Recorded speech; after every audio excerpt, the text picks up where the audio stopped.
Hi guys, we have a special guest with us today, Eric Broockman, CTO of Extreme Networks.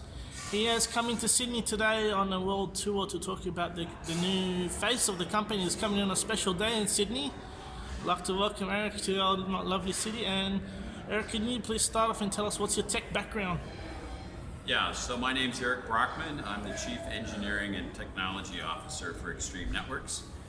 We have about 1,200 employees that are working in the engineering organization within Extreme.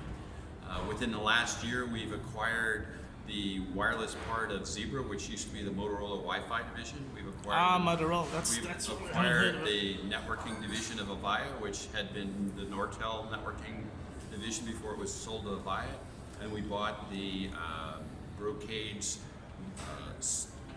switching, routing, and analytics division, which is their data center group, which had been the old Foundry network. So it's made Extreme a much larger organization within the networking space. I'm here in Sydney to be able to sort of introduce the new, larger $1 billion class Extreme to the market, and given the new assets we have to bring to bear for customers' problems. From a technology background standpoint,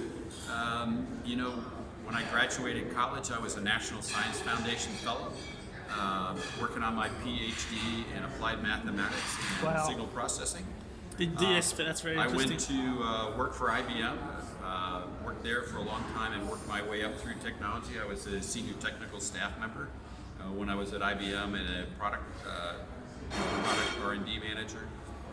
I went to work for a privately held company that was acquired in the semiconductor space, where I did networking interface chips like Ethernet chips, T1E1, T3, OC3, those kind of interface This is the 10 meg days, huh? Yeah, back in those days. Then I heard the call of startups, and I've been the CEO of 3 different startup companies, raised over $150 million worth of venture capital over the course of my career. And then I saw an opportunity to work with Extreme Networks when my company was being sold to a military subcontractor. And what I thought was interesting was it felt to me like the networking space was going to see a lot of concentration and contraction over the next couple of years. And it looked like Extreme, although it was one of the smaller network players, that it was focused on consolidating other networking assets within the industry. And so I joined Extreme as the CTO, and then was asked to also take over all of engineering a few years ago, and orchestrated a lot of the technical strategy that was involved in integrating these other acquisitions that we made. You have a good point there. Not all CTOs are engineers. It does depend on the company, it does depend on the persons, But that's right. So, what would you say the special, like now you've merged all these companies together, what would you say the specializations of each of these companies that you brought together? So one of the things that we were trying to achieve was being able to go to a customer and give them a solution from the access edge of the network all the way to the data center. And they may only want to buy the access, or they may only want to buy the data center, or they may only want to buy the campus, but we wanted to be able to address any one of those pain points. But we wanted to then stitch all of that solution together with a single pane of glass and one piece of software, so that you could orchestrate an entire network. That was really important consideration. So basically you have put together a jigsaw of different components versus some other companies that might buy their competitor out who does exactly the same thing and they want to leverage the market. That's so you've taken a different approach, and I think what you're trying to do in terms of these pieces of the puzzle, I think they more suit the market and more suit the customer than some other approaches. That's right. So, as opposed to a one-size-fits-all approach, we've taken the approach of trying to acquire pieces that had unique differentiation for their place in the network. And so the Brocade switching, routing, and analytics division of Brocade was 2 years ago, when the last time that the Gartner Magic Quadrant had them part of it. They were the number 3 solution for that, because of the flexibility of their VDX product line and the VCS fabric that they provided to the data center.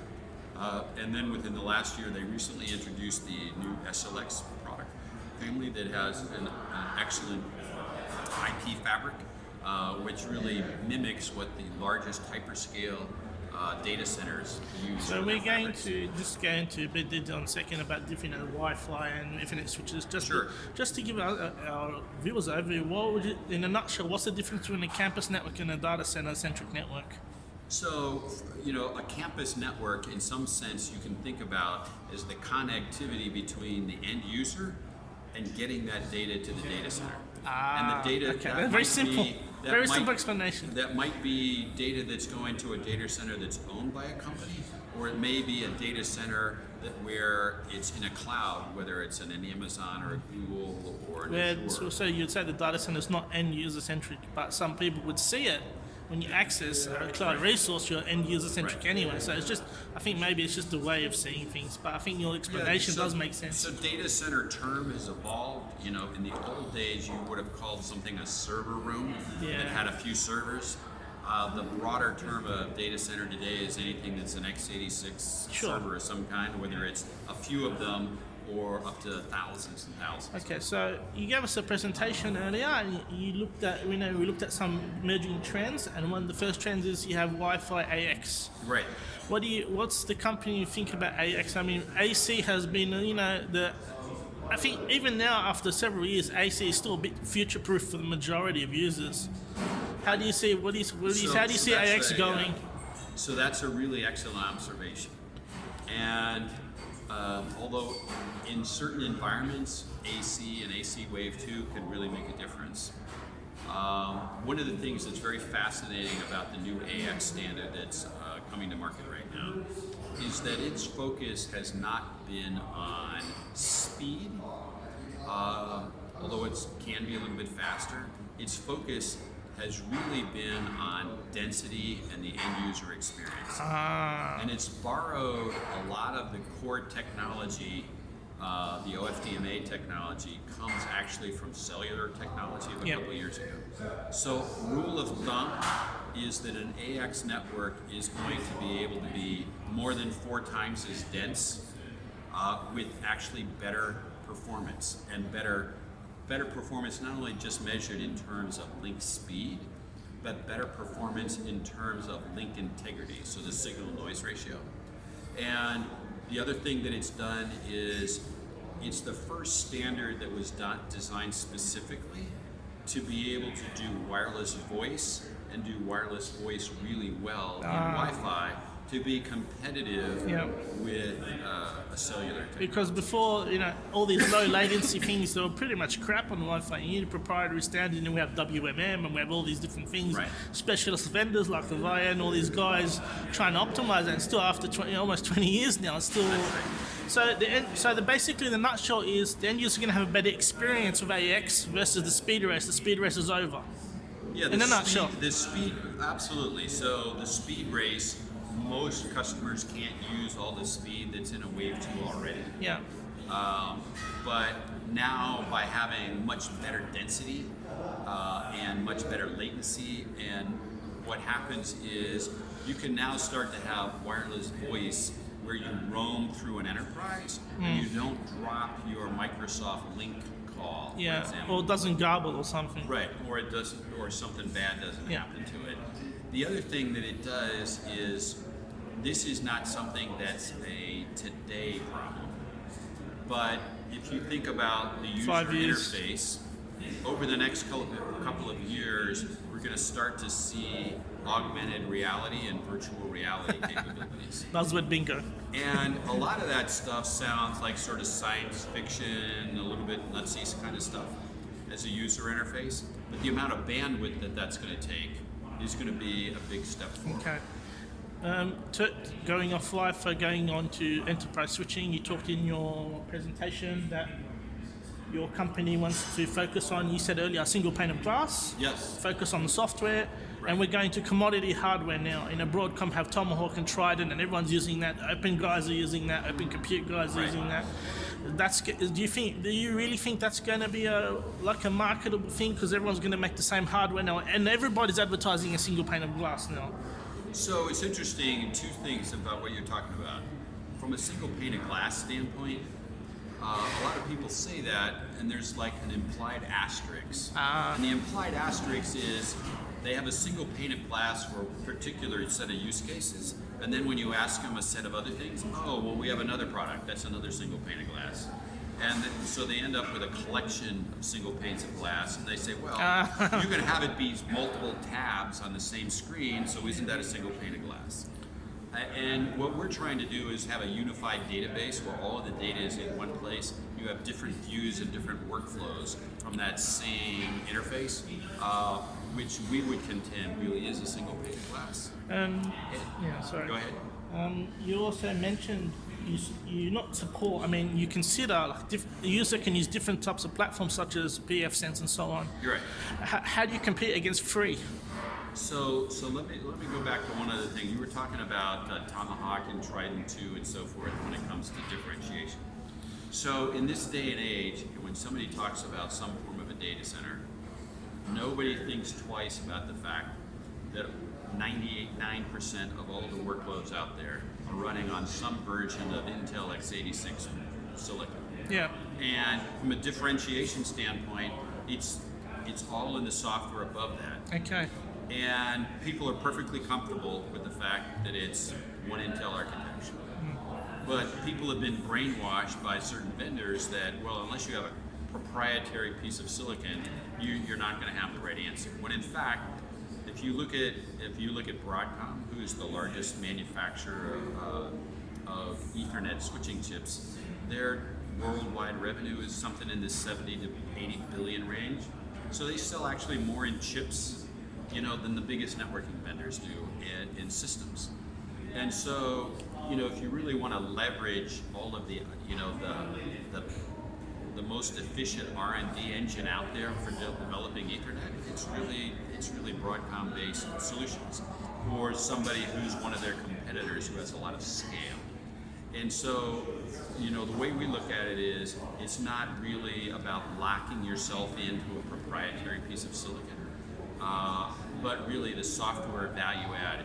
And one way I think about it is, hardware is really the roller skates that software runs on. And the really differentiation is in the software. 95.5% of all the people in my development organization are programmers. Not hardware folks, because all of the magic happens. So you said software, but pfSense is the software. So sure. So pfSense. So our strategy with regards to integrations are everybody has a different set of needs and a different budget, right? And so the way we look at that is pfSense open source community provides a pretty good solution. And from a cost point standpoint, can be perfectly valid for a very large set of customers. Then there's the next set of customers that wants to step up of that, and then they might buy yet another piece of software from one of the name brand suppliers of a firewall, and it might be a smaller niche player like somebody like a WatchGuard, or it might be somebody like a Fortinet or a Checkpoint or Palo Alto. And we're not trying to dictate which answer a customer uses. We sort of think about it as sort of good, better, best. And there's people who have a beer budget, and there's people who have a champagne budget.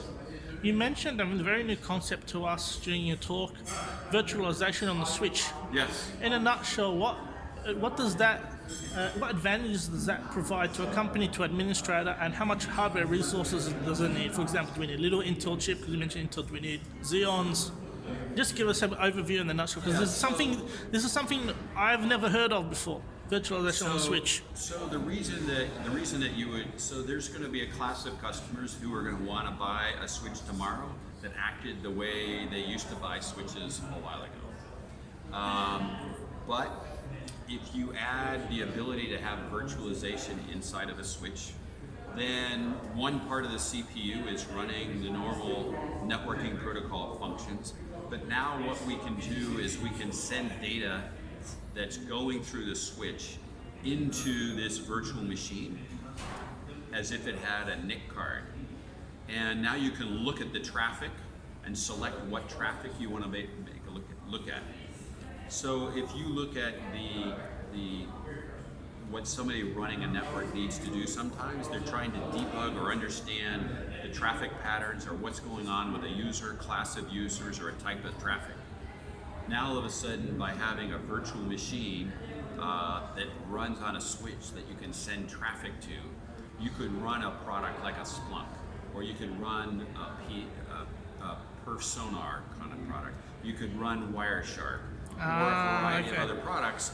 And now all of a sudden, instead of having to become the great detective and trap what little you can do with the debug capabilities of a switch, now you can use a really efficient piece of software. The way you're describing it, it sounds like a virtual splicing the cable, except you're virtually Just about. splicing the... There's a lot of truth to that. Yeah. There's a lot of truth to that.